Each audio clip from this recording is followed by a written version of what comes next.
Welcome to GRE Snacks, snackable episodes about the GRE exam and graduate school admissions.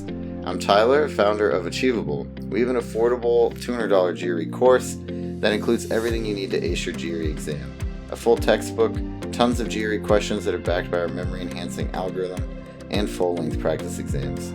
You can try it out for free at achievable.me, and if you use the code PODCAST, you'll get 10% off at checkout. Also, if you have any questions or topics you'd like us to discuss in a future episode, please contact me at tyler@achievable.me with the subject line podcast topic. Now, let's get started. Today, we have Mike Bergin with us from Chariot Learning. And Mike, if you could just give a quick intro about yourself, that would be great. Fantastic, Tyler. Thanks for having me on. I'm Mike Bergin, president of Chariot Learning, helping students with tests, school, and life, based out of Rochester, New York. We specialize in SAT and ACT tutoring and classes for students around the world. I am also the co-host of the Tests and the Rest podcast. That is the college admissions industry podcast. I'm also the founding president of the National Test Prep Association, and I wear a bunch of other hats in the test prep and educational space. Yeah, fantastic. And so today, we're going to be talking about how to take a great practice test, which is really kind of a useful topic for any test, including 100%. Yeah.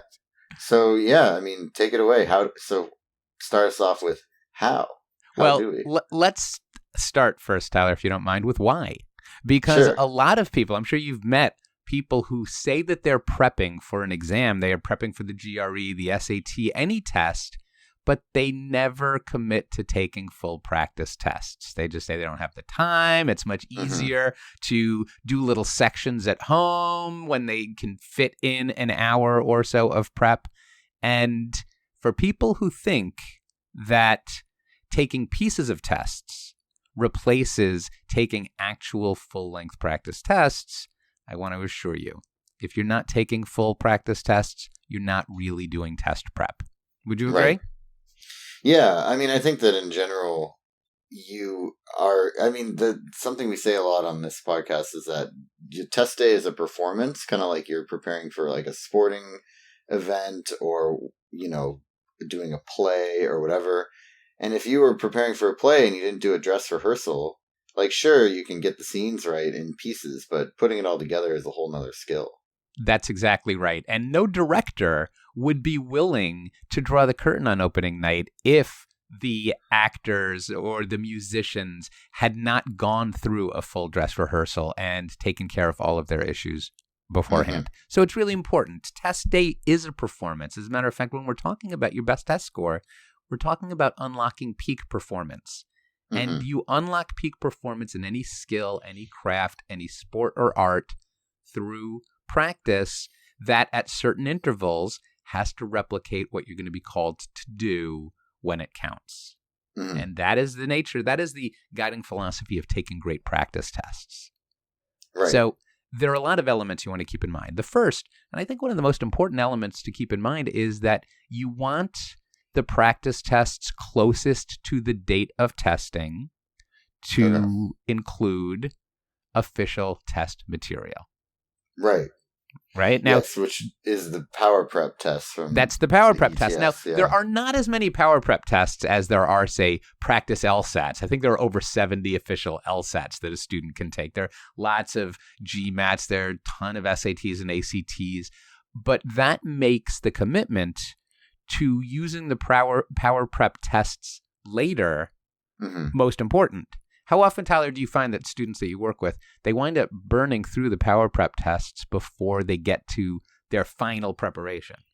Yeah, we don't do tutoring, so we don't have as much information on that, but I've heard it happening quite a bit, right? We do some GRE ourselves, and that happens that sometimes we don't hear from students until they've finished all the PowerPrep tests. Then we say, well, of course we can work with you, but we're going to have to come back around to those tests because the official test material tells you what the test is going to look like. And no disrespect to third-party publishers that create exams. There's certainly organizations that put a lot of resources into it, but you simply cannot put the amount of resources and expertise into creating full, normed practice tests that catch every metric of an exam, from difficulty to content to elimination of bias, the way that the test makers do.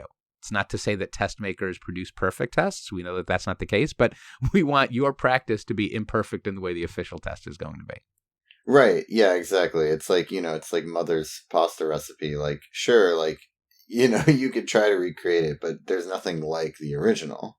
That's exactly right. Nothing like the original. And so settle for nothing less than mom's pasta. Now, another element of effective practice is timing, both the time of day that you're going to take the test and the length of time that you take the test. So it is extremely important in practice testing to simulate in every way possible your test day experience. If you're taking a test and your appointment to take your exam is 8 o'clock in the morning, you should strive to test at 8 o'clock in the morning and not 8 p.m. Right. If your test is a 3-hour exam, you need to take a full 3-hour exam, including all of the breaks that you get. You want to simulate every piece. Recently, we have so many students testing, and while at Chariot Learning we host a lot of proctored practice tests, more and more of our students need to take the tests on their own. So I created some videos. I call them auto proctors. I do an SAT auto proctor, an ACT auto proctor that's free on the Chariot Learning website. And basically, you start the test, you start the video, and in 3 hours and 15 minutes for one test, 3 hours, 30 minutes for another, I go through the whole introductory speech. I do each section. I give a 5-minute break just like a proctor would. I time the breaks. And so students know that if they're following that, they're simulating one aspect of the test that they're going to encounter on test day. Otherwise, there's a tremendous temptation during your maybe 5 or 10-minute break to go take a nap or make a sandwich, and then, or stop working entirely and come back later and think that the test you took really replicates what's going to happen on test day. Right, exactly. And I think that it is a skill to deal with the 3 hours in a row of doing this test thing, right? And that's a skill that a muscle you've got to practice and flex, right? Very much so. It's there's an endurance element to this. This is especially challenging for students that, say, get extended time accommodations, or maybe they just suffer from impatience or ADHD.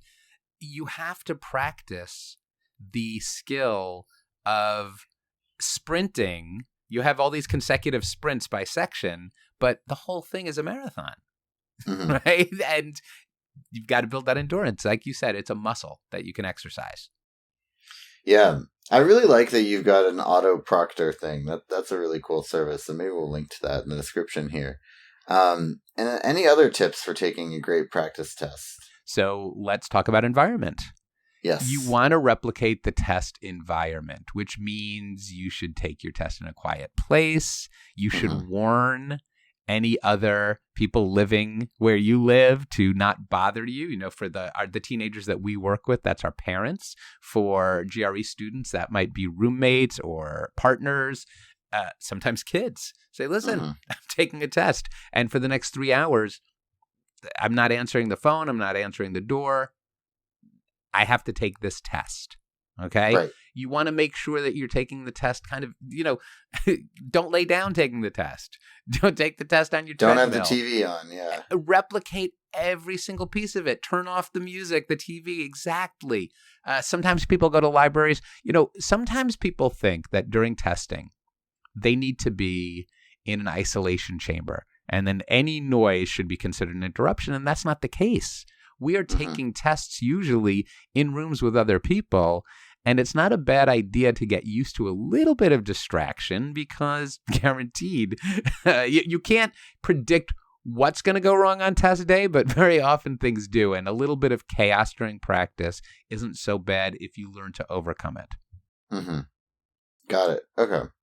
So beyond environment, what else are you considering when you're getting ready? I would say that the final piece of the puzzle is to, leading up to each practice test, try to replicate everything you're going to do on test day. This has everything to do with how much sleep you're going to get consecutive nights before your official exam. It's not enough to get a good night's sleep the night before a big test.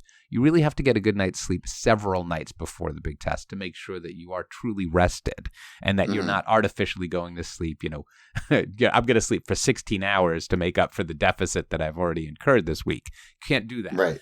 You want to eat the right foods. You want to eat the morning of your practice test what you plan to eat the morning of your test. This is a great opportunity to experiment. You may find that your big plan to eat a big bowl of oatmeal the day of the test is not going to work out for you because you actually don't eat breakfast normally and that big bowl of oatmeal put you right to sleep. Find that out in practice first. Also consider what you're going to eat during your breaks. Willpower, and that includes the will to keep going when you are frustrated or unfocused, runs on sugar. And you need, I don't just mean pure sugar. I don't mean you should just, eat a bunch of candy. Right. You need protein. You need fructose, the slow release sugar, and maybe a quick hit of something during your last break just to sustain you, a quick candy bar, something that you like. But you have to prepare for that even though you are sitting, you are working. All of the thinking that you are doing is burning calories. You're burning energy, and you have to refuel. A lot of students struggle at the end of tests simply because they thought that a bag of potato chips was a sufficient snack during their break. Right. Yeah, I personally really like the kind bars because they're nuts and a little bit of chocolate. Exactly. Yeah, something like that, right? Not the granola bars. Some students pick up granola bars because in theory a granola bar is healthy, but really they're just candy bars. But you want to find the good ones. You want to find I remember when I first took my GMAT and I had practiced using power bars and they were fantastic. Like that, like really dense energy that carried me through that process. Now, you even want to, it sounds like micromanagement, but you want to consider things like what you're going to wear. Often test centers have varying and unpredictable internal climates. You don't know how cool or hot it's going to be where you're taking your test, so you might want to practice in layers. And a lot of people take that to mean they should dress as comfortably as possible. They should wear sweatpants or pajamas and sweatshirts, whatever they want to wear. For some students, that's great. Practice with that. Other students may find that dressing for success, dressing up in professional or business casual clothing makes them feel sharper, and then they do better. There's no element of the test process that you cannot practice and should not practice. I look again to sports, and I understand that the coach of a professional sports team runs through every possible scenario the week before a game, including lots of scenarios that never happen. Football, which is the sport that I enjoy the most, they're doing their 2-minute drills. They're practicing onside kicks, even if they haven't kicked one all season. They're practicing everything because ultimately you play like you practice.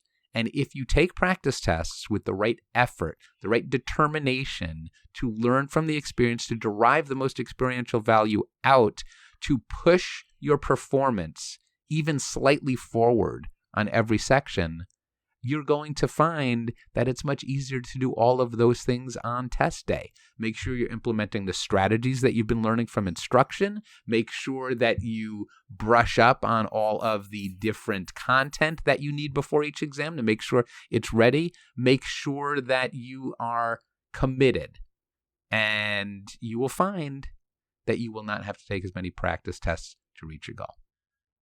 Yeah, and you'll find that you get the most out of those 5 ETS PowerPrep exams, which are really, like that's you said, exactly really right. limited. Yeah, it's getting the most out of that. I love all that advice. Thank you so much, Mike. This has been GRE Snacks, hosted by Tyler from Achievable with Mike Bergin from Chariot Learning.